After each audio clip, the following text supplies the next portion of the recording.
Hi ಎಲ್ಲರಿಗೂ, welcome back to my YouTube channel. ಇವತ್ತು ಸಿಂಪಲ್ಲಾಗಿ ಅವಲಕ್ಕಿ ಉಪ್ಪಿಟ್ಟು ಮಾಡೋಣ.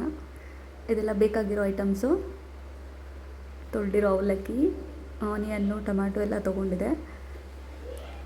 ಮೊದಲು ಪಾತ್ರೆಗೆ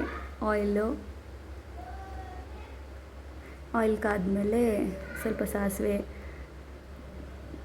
ಕರಿಬೇವು,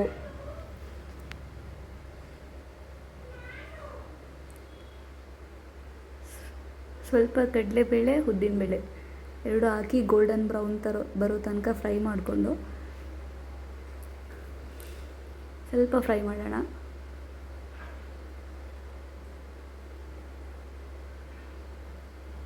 ಇದು ಫ್ರೈ ಆದಮೇಲೆ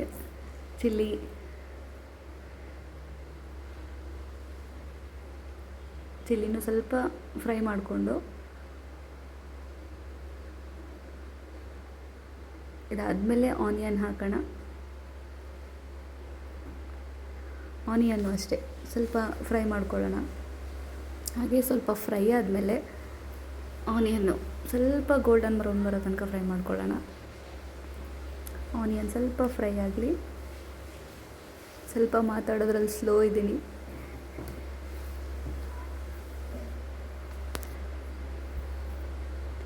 ಒಂದೆರಡು ವೀಡಿಯೋ ಆಗೋ ತನಕ ಅಷ್ಟೇ. ಒಂದೆರಡು ವೀಡಿಯೋ ವಾಯ್ಸ್ ಕೊಟ್ಟಾದಮೇಲೆ ರಿಕವರ್ ಆಗ್ತೀನಿ. ಸ್ವಲ್ಪ ಉಪ್ಪು ಎಷ್ಟು ಬೇಕಷ್ಟು ಹಾಕ್ಕೊಳ್ಳಿ. ಇವಾಗಲೇ ಹಾಕ್ಕೊಳ್ಳೋಂಗಿದ್ರೆ ಹಾಕ್ಕೊಳ್ಳಿ, ಇಲ್ಲ ಆಮೇಲೆ ಬೇಕಾದರೆ ಟೇಸ್ಟ್ ನೋಡ್ಬಿಟ್ಟು ಸ್ವಲ್ಪ ಆ್ಯಡ್ ಮಾಡ್ಕೊಳ್ಳೋಂಗಿದ್ರೆ ಮಾಡ್ಕೊಳ್ಳಿ. ಟೊಮ್ಯಾಟೊ ಹಾಕಿ, ಟೊಮ್ಯಾಟೊನೂ ಚೆನ್ನಾಗಿ ಫ್ರೈ ಆಗಬೇಕು.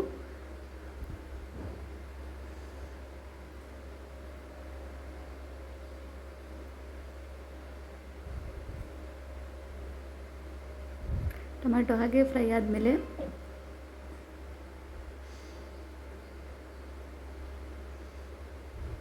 ನೋಡಿ, ಫುಲ್ ಸಾಫ್ಟ್ ಆಗಿದೆ ಟೊಮ್ಯಾಟೊ.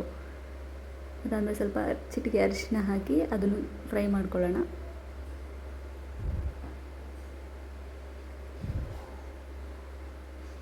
ಅದಾದಮೇಲೆ ತೆಂಗಿನಕಾಯಿ ತುರಿ.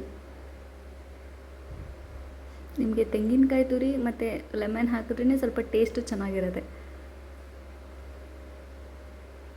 ನೋಡಿ, ಲೆಮನ್ನು ನಿಮ್ಗೆ ಎಷ್ಟು ಬೇಕಷ್ಟು ಹಾಕ್ಕೊಳ್ಳಿ. ಅರ್ಧ ಆದರೆ ಅರ್ಧ ಹಾಕಿ, ಇಲ್ಲ ಸ್ವಲ್ಪ ಕ್ವಾಂಟಿಟಿ ಜಾಸ್ತಿ ಮಾಡ್ತೀನಿ ಅಂದರೆ ಒಂದು ಫುಲ್ ಹಾಕ್ಕೊಳ್ಳಿ.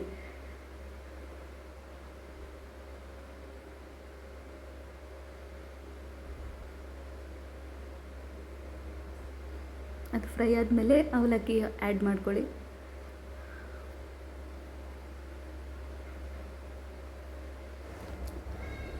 ಅವಲಕ್ಕಿನ ಚೆನ್ನಾಗಿ ಮಿಕ್ಸ್ ಮಾಡ್ಕೊಳ್ಳೋಣ. ಅದಕ್ಕೆ ಹಾಗೆ ಸ್ಟವ್ ಆಫ್ ಮಾಡಿಬಿಡಬೇಡಿ, ಆಗೋಗಿದೆ ಅಂತ ಹೇಳ್ಬಿಟ್ಟು. ಸ್ಟವ್ ಆನಲ್ಲಿದ್ದಾಗಲೇ ಅವಲಕ್ಕಿ ಆ್ಯಡ್ ಮಾಡ್ಕೊಂಡು ಚೆನ್ನಾಗಿ ಅದನ್ನ ಫ್ರೈ ಮಾಡ್ಕೊಳ್ಳಿ.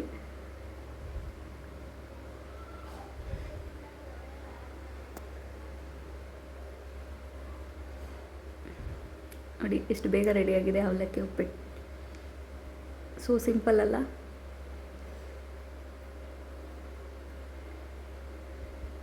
ಗಾರ್ನಿಷ್ಗೆ ಸ್ವಲ್ಪ ಕೊತ್ತಂಬರಿ ಸೊಪ್ಪು ಹಾಕ್ಕೊಳ್ಳಿ. ಅದು ಹಾಕ್ಕೊಂಡು ಅದನ್ನು ಮಿಕ್ಸ್ ಮಾಡ್ಕೊಳ್ಳಿ.